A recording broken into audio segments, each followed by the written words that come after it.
Ang nakaraan, nagsimula ng kumilos ang ating bida na pumunta sa White Tower para kunin ang susunod na kapangyarihan ng Guardian Dragon doon. Dito ay ang panggap siyang miyembro ng mga kalaban, kaya lang hindi lang ang mga taga-Troyban ang kalaban, kundi pati ang iilang mula sa angka ng Ragnar ay gusto siyang tapusin. Pagpapatuloy, mabilis na bumalik ang eksena sa kinaroroonan ni Ed sakto ng isang sundalo ang nagmamadaling dumaan sa koridor na nililiwanagan ng mga sulo at lumuhod sa isang binti. Emergency po, Junior Clan Head. Pagkatapos ng isang mabilis at pampakalmang hininga, nagpatuloy siya, may gulo sa White Tower. Isang tagapanghimasok ang lumitaw. Ang ekspresyon ni Ed ay namilipit na tila may kung anong naputol sa loob niya. Tumigas ang kanyang panga, maririnig ang pagnangalit ng kanyang mga ngipin habang ang inis at puot ay bumabakas sa kanyang mukha, bagaman dahan-dahan ding kumalma ang kanyang hitsura. Ang tagapanghimasok na ito ay hindi padalos-dalos. Malayo rito, kung sino man ang nakapasok ay pumatay lamang ng pinakakaunting bilang ng mga sundalo na kinakailangan upang makadaan ng hindi napapansin. Maging ang pagkakapwesto ng mga tropa ay mautak na mamanipula. Inayos ng sapat lamang upang maiwasan ang hinala. Pagkatapos, nang walang babala, nanlaki ang mga mata ni Ed nang tamaan siya ng isang matinding realisasyon. Hindi maaari. Ang katotohanan ay hamampos sa kanya sa isang iglap. Isang tao lamang ang pumasok sa isip ni Ed. Ang kanyang mukha ay namilipit, ang mga mata ay nag-aapoy sa pagnanasang pumatay habang nagsasalita sa pagitan ng mga nagngangalit na ngipin. Siguradong gawa ito ni Theo Ragnar. Ngunit kasing bilis ng pag-akyat ng galit, ito ay kumislap at lumamig. Ang kanyang ekspresyon ay naging payapa.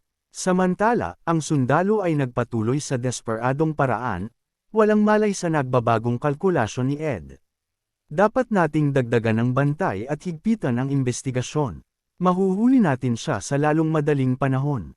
Hindi na kailangan, simpleng sagot niya. Napakurap ang sundalo, natigilan sa pagkagulat. Tumingin si Ed sa mga nagtipong puwersa, ang kanyang mga mata ay bahagyang naningkit. Pagbabago ng plano, utos niya. Mag-iwan lamang ng kaunting puwersa sa White Tower at paalisan ang iba. Namutla ang sundalo, agad na nilamon ng gulat. Pero Panginoon, kung gagawin natin iyan, ang kapangyarihan ng sinaunang dragon ay baka manako. Humakbang si Ed pasulong. Iyon mismo ang punto. Ang sundalo ay mukhang litong-lito, hindi maunawaan kung bakit hahayaan ng kanyang amo na makuha ng iba ang gayong kayamanan. Hindi na nag-abala si Ed na lumingon. Ang kanyang tingin ay nakatuon na sa malayong abot tanaw kung saan ang anino ng White Tower ay tumutusok sa langit. Ang tagapanghimasok ay malamang ang batang iyon, si Theo Ragnar. Siguradong sasakupon niya ang White Tower, bulong ni Ed, kumikislap ang mga mata. At babalik pagkatapos agawin ang kapangyarihan ng sinaunang dragon. Tila tinatatakan ang kanyang determinasyon, itinaas ni Ed ang kanyang kamay na may guwantes. Sa isang saglit, tatlong madidilim na figure ang lumitaw mula sa mga anino sa likuran niya, nakayuko ang mga ulo, naghihintay ng kanyang utos. Sa mapanuyang ngiting iyon na lalong lumalim sa ilalim ng malamlam na liwanag ng sulo, sa wakas ay isiniwalat ni Ed ang lalim ng kanyang tunay na intensyon. Kung hindi natin ito kayang sakupin ng mag-isa, hahayaan lang natin siyang gawin ang trabaho at pagkatapos ay ninakawin natin ang kapangyarihan ng sinaunang dragon mula sa kanya. Iyan, tawag niya, isang matangkad at kahangahangang figure ang humakbang pasulong, nakasuot ng mahabang itim na coat na sumasayad sa lupa na parang kurtina ng kadiliman. Zivi, patuloy ni Ed, ibinaling ang tingin sa malaking tauhan na ang mahaba. At ligaw na buhok ay gumagalaw sa bawat kilos. Dre, pagtatapos ni Ed, ipinatawag ang huli sa tatlo. Lumabas siya mula sa mga anino ng may disiplinadong biyaya ng isang sanay na mamamatay tao. Ang tatlo ngayon ay nakahanay sa harap niya, isang bilog ng hindi matitinag na katapatan na hinubog sa kalupitan.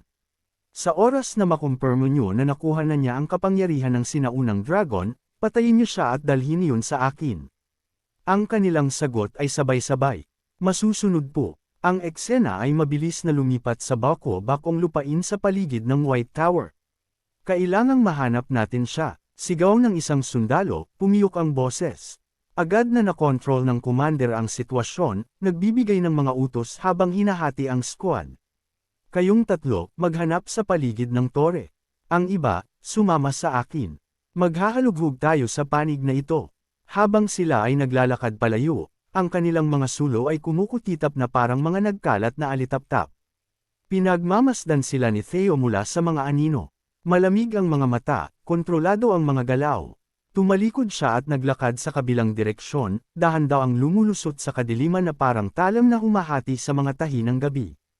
Nakabalat kayo na ngayon sa uniforme ng Troy Band, itinaas ni Theo ang kanyang sulok. Ang talukbong at maskara ay itinatago ang kanyang pagkatao.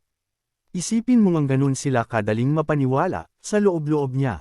Inisip niyang pinadali nito ang mga bagay-bagay, habang humahakbang sa mabatong lupain, sinusuri ang lahat ng may tahimik na presisyon.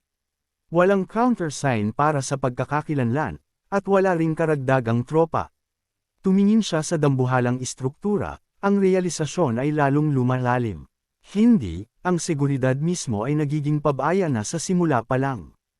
Ang tore ay matayog sa itaas niya, isang napakalaking spiral na higanti na inukit mula sa puting bato at sinaunang kapangyarihan, ang anyo nito ay nangingibabaw sa nagyayelong lupain. Habang papalapit si Theo sa pasukan, may kaba sa kanyang dibdib.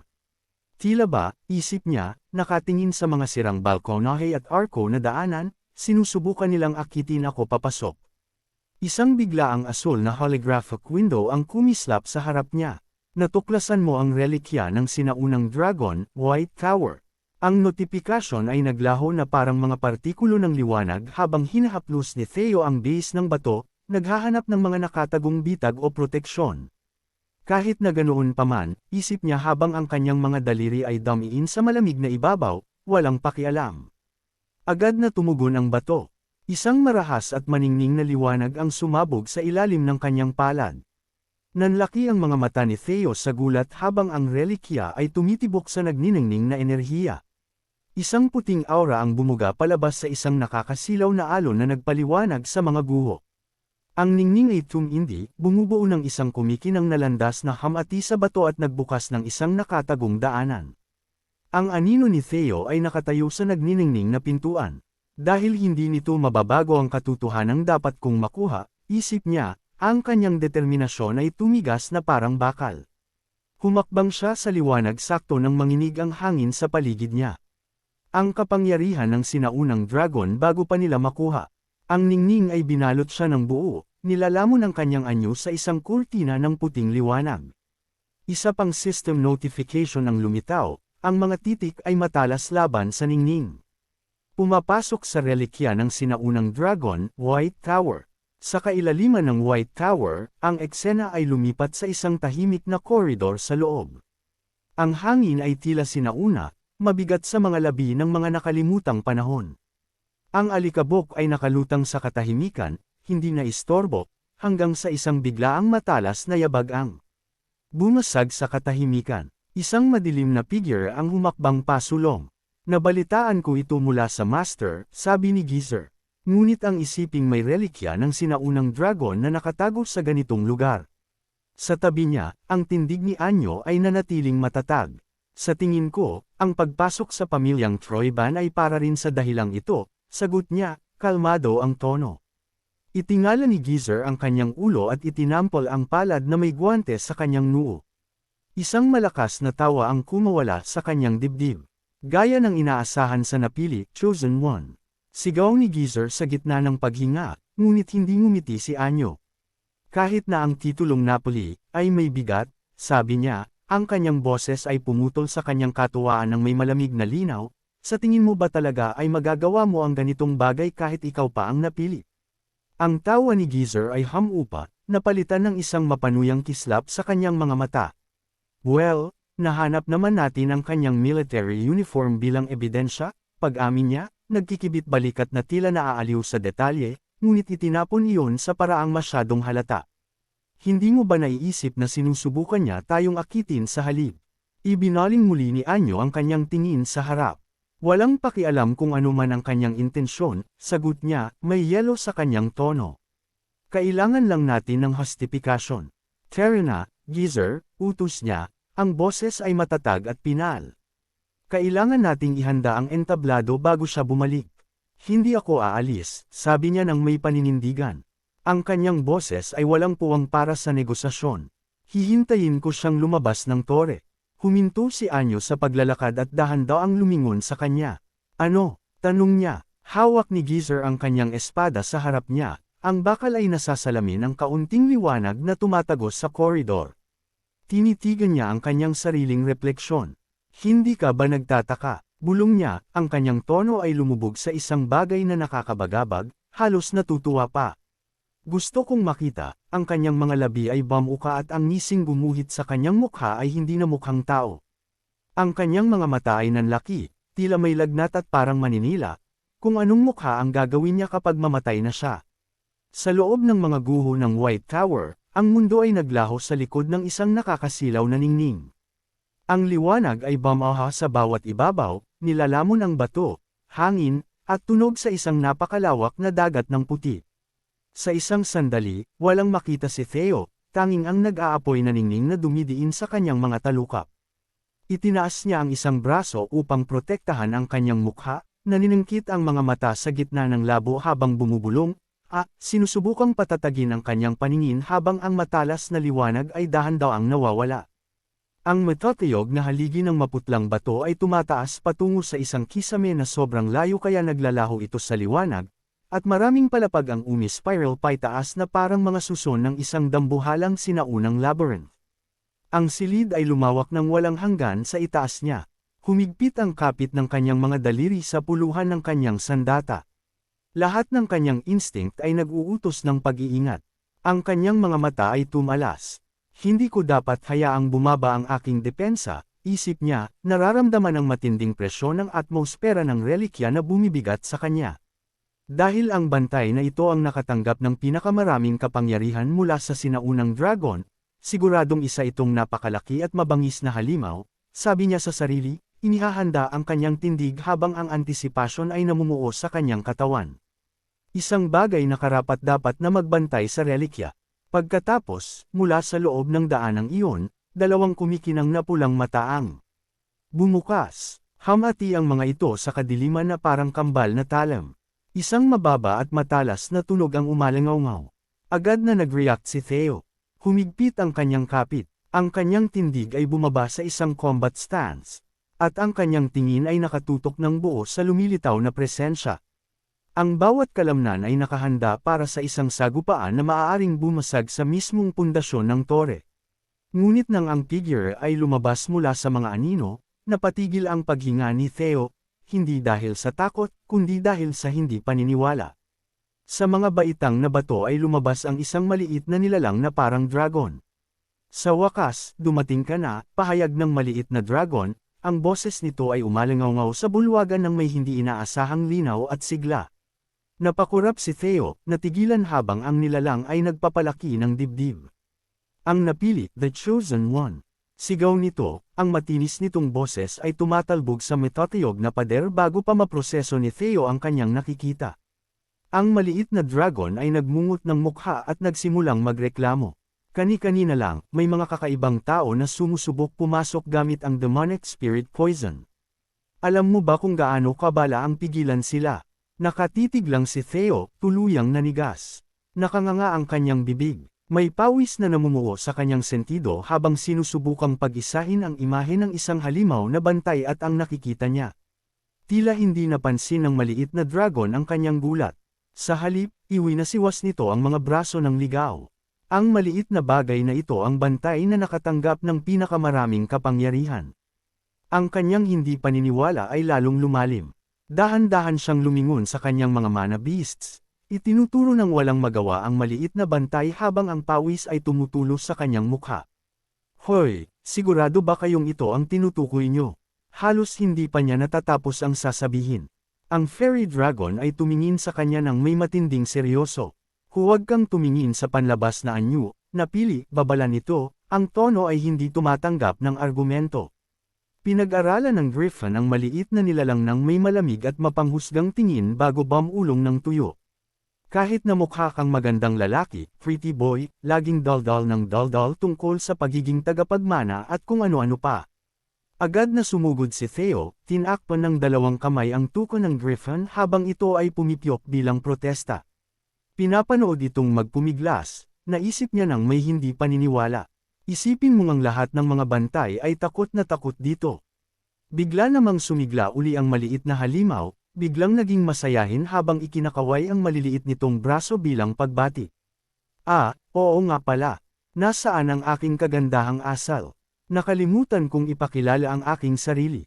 Ako si Kirita Sukos, declare nito. Ang boses ay lumalakas na tila ba nagsasalita para sa isang buong hukbo sa halip na sa isang katawan na hindi lalaki sa palad ni Theo.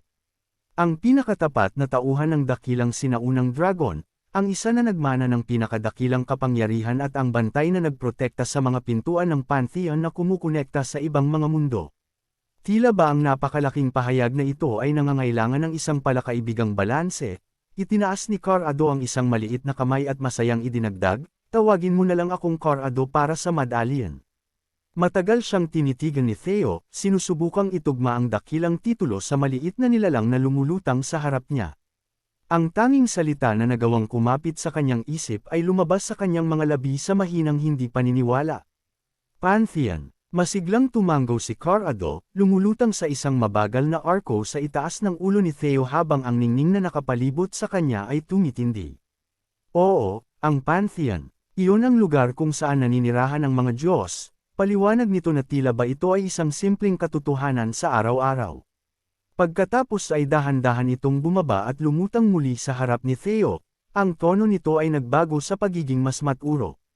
Alam mo na ang mga relikya ng sinaunang dragon ay mga piraso ng kanyang hinating kapangyarihan, di ba?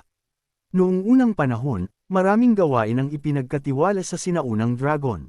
Isang kumikinang na anino ng isang dambuhalang dragon, nakabuka ang malalawak na pakpak, ang mga mata ay nag-aapoy sa sinaunang ningning, ang lumitaw sa likuran ni Car-Ado habang siya ay nagsasalita, at ang pagprotekta sa pintuan na nagkokonekta sa Pantheon at sa ibabaw ng lupa ay isa sa mga tungkuling iyon. At ang isa na nagmana ng sagradong tungkuling iyon, ang matapat na lingkod na perpektong nag-ingat sa kapangyarihan ng sinaunang dragon, ay ako, si Kirita Sukos. Tinitigan siya ni Theo nang may magkakrus na kilay habang ang kanyang isip ay gulong-gulo. Mga Diyos, nababasa ko lang sila sa mga sinaunang teksto, bulong niya sa sarili bago nilakasan ang boses. Talaga bang umiiral ang mga nilalang na iyon, Car-Ado? Bago sumagot, inulit ni Car-Ado ang kanyang pangalan ng may ceremonial na presisayon. Kirita Sukos. Sinubukan ni Theo ang mga pantig ng may pag-aalinlangan. Car-Ado, Sukas. Ang epekto ay Mad-Alien. Nagliwanag si Car-Ado na parang isang parol sa piyesta, umiikot sa ere ng may walang tigil na sigla. Oo, tinawag mo ba ako ngayon lang? Itinampol ni Theo ang isang pagod na kamay sa kanyang noo habang pinapanood ang maliit na nilalang na umiikot ng pabilog, bumubulong sa sarili ng tahimik. Ang taong ito ay hindi rin matino, ngunit pinilit niyang maging matimpi, sa huli ay kinausap muli si Car-Ado. Sige, Kirita Sukos, sabihin mo sa akin, talaga bang may mga Diyos? Lumutang si Car-Ado hanggang sa naging malapit na siya para makita ni Theo ang refleksyon ng sarili niyang mukha sa nagniningning na mga mata ng bantay. Nang may mga braso na nakadipa ng mad-ula, sumagot si Car-Ado, syempre naman. Hindi ba pamilyar din ito sa iyo? Kung babanggitin ko ang mga mensahe na ikaw lamang ang nakakakita, may pumapasok ba sa isip mo? Nanigas si Theo sa kanyang kinatatayuan. Tumalon ang kanyang puso, ang kanyang paghinga ay napatigil. Isang kilabot ang gumapang sa kanyang likuran. Ang mga system windows, ang imposibleng asul na mga screen na siya lamang ang nakakakita simula nang magsimula ang pagsubok, ay dumaan sa kanyang isip sa isang nakakalitong bilis. Ang mga dungeon notification, ang mga mission prompt, ang mga reward. Bawat sandali ay muling lumitaw ng sabay-sabay. Lumutang si Car-Ado sa harap niya, ang mga mata ay naniningkit sa isang matalas at tila nakakaalam na kislap.